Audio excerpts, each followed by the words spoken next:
The Word of God is alive and powerful, sharper than any two-edged sword, piercing even to the dividing asunder of the soul and the spirit, and of the joints and the marrow, and is a critic of the thoughts and intents of the heart.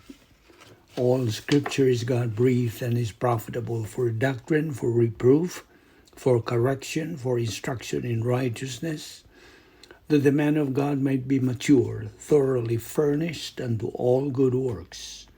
The entrance of thy words giveth light, it giveth understanding to the simple. Every word of God is pure, he is a shield unto them that put their trust in him. Welcome everyone to our daily doctrinal Bible study through the Balbido Evangelistic Ministry. Today we are going to take up another lesson and without further ado, we will start taking this up by getting ready. If you are a believer, get ready by being filled by God, the Holy Spirit, and you know the mechanics to be filled and be back into fellowship with God, and then you are ready to take in Bible doctrine. But for you unbeliever, it is faith alone in Christ alone. Now, the title of our lesson today is about the rapture. Well, first of all, we are going to study one of the most important doctrines that every believer needs to learn, to believe, and to apply in his life. We are going to study the principles and the very reasons why Bible doctrine is so indispensable to every believer in Christ. Undoubtedly, based on the Word of God, time is almost up, or time is running out. Perhaps it's going to be real soon, or perhaps it would still be very far.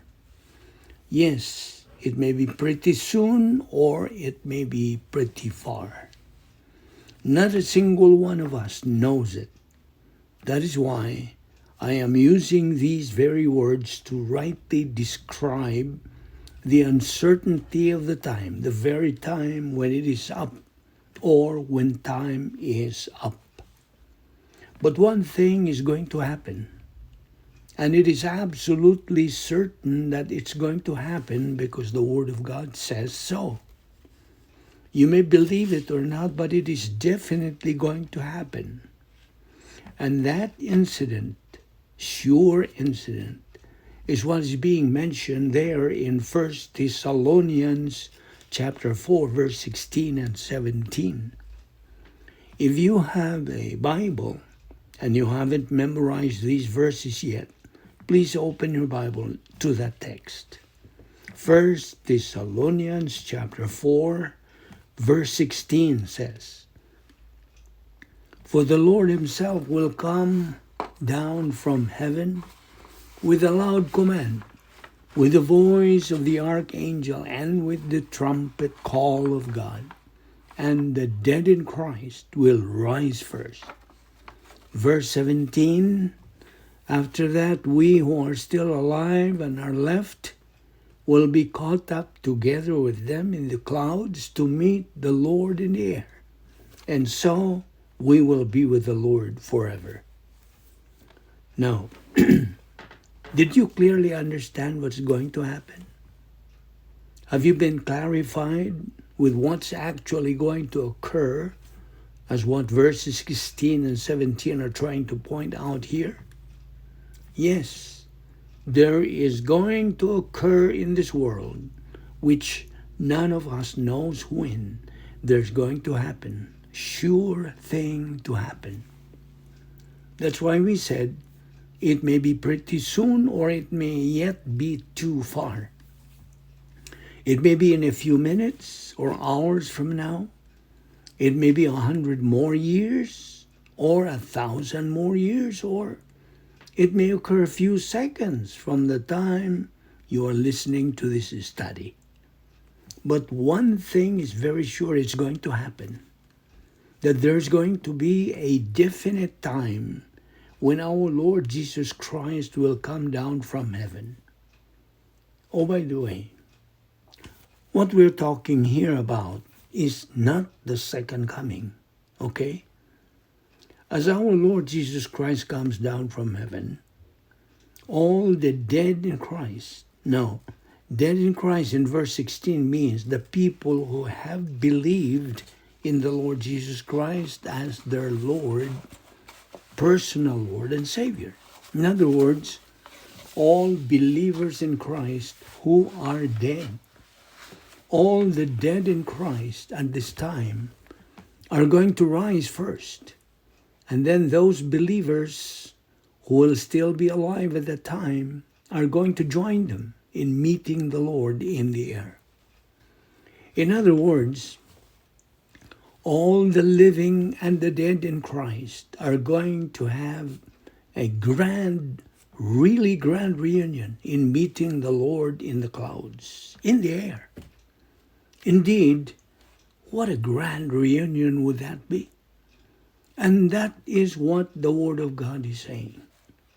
Whether you believe this or not, it is lucidly stated there in the Word of God. Your unbelief to it can and would never ever change the veracity of it. Do you know why? It is because God always keeps His word. Now, this very incident which is going to take place and is surely going to happen according to 1 Thessalonians 4:16 and 17 is what is otherwise known as the resurrection of the church. Now let us clarify again what the word church here means. When the Word of God talks about church, it does not mean this church building used as a church. It means every believer in Christ. Every person who has accepted the Lord Jesus Christ as his or her personal Lord and Savior is a church. Now, the word church, by the way, was taken from the original Greek word ecclesia, which, when translated into Spanish, is iglesia, and into English as church. But the Greek word ecclesia, where our English word church came from, does not mean a building with walls and rooftops on it, no.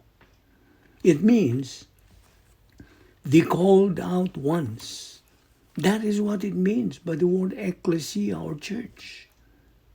Now what's the other name for called out ones? It is believers.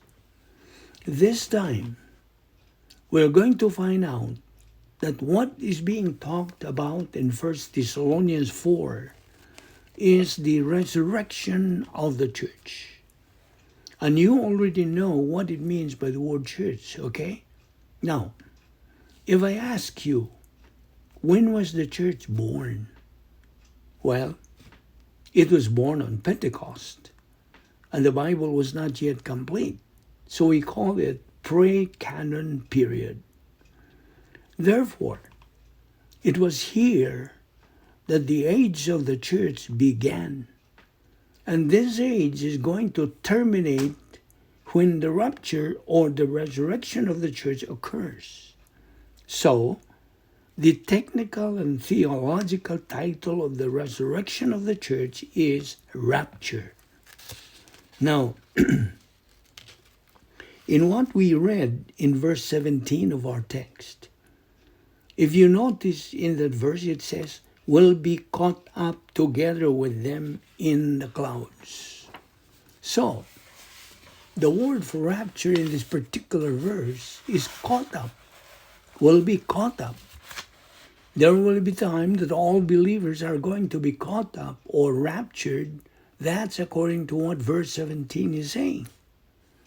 All believers, living and dead believers, are going to be removed from the face of the earth on that eventful day called the rapture. And that is what the Word of God is telling us. We are not making a story out of it. This is not our own making.